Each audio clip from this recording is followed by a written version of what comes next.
Here is my VFR400 1998 model. One of the last of the VFRs made. I believe they started making them in 1988, 89, up to, so running for about 10 years. They were one of the most expensive 400s you could buy at the time, and you can see why. They didn't spare any expense.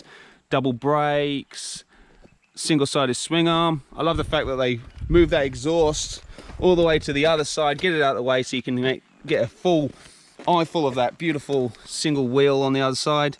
It's 18-inch rear wheel. Tyres aren't hard to come by, but you're limited in the ones you can use. I'm running Dunlop Sport Maxes. I was told by the shop that they were probably the best I was going to get, so I went with that. You can get conversion kits to make the wheel a bit smaller, but I'm quite happy with that. I'm not going to change anything.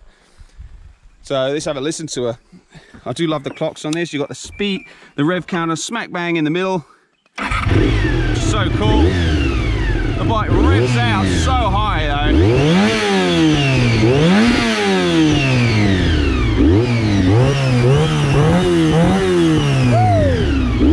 Let's take it for a ride. Here we go. VFR400.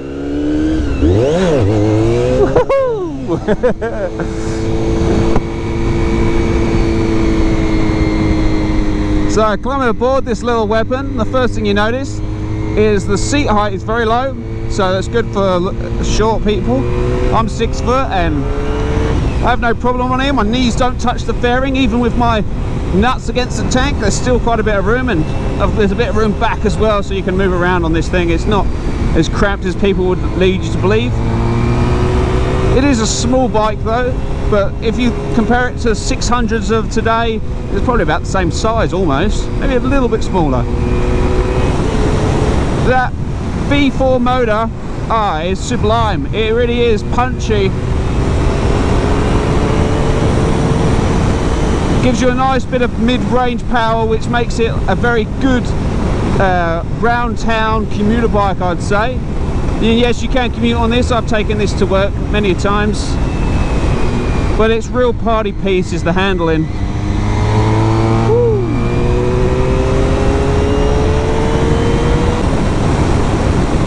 So first gear on this bike is super long.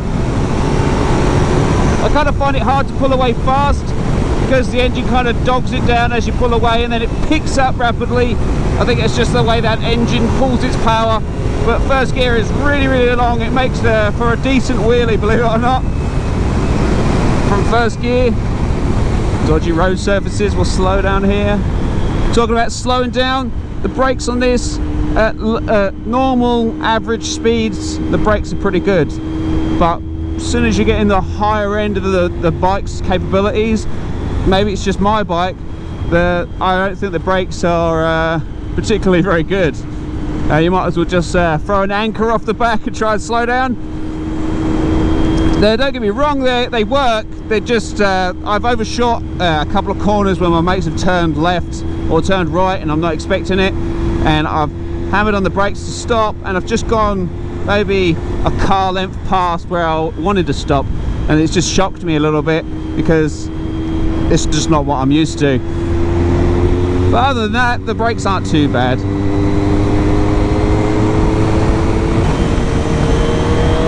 The VFR400 is an iconic machine with a massive fan base. It is huge. People love to race them, tune them, just ride them, collect them. Even this one was stored underneath a lady's stairs for years. I say, don't hide the thing, let's get them out and show them off.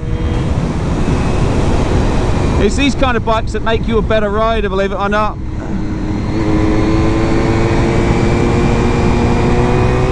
Anyone can snatch the throttle on an R1, ZX10, whatever. Anyone can go fast on one of those bikes. But when you can really tame one of these, that's when you're a weapon. Woohoo! Let's give it some.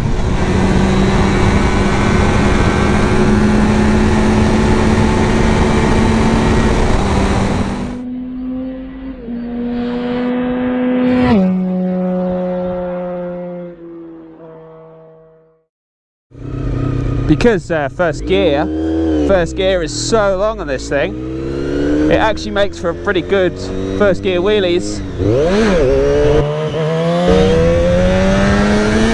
Yeah boy!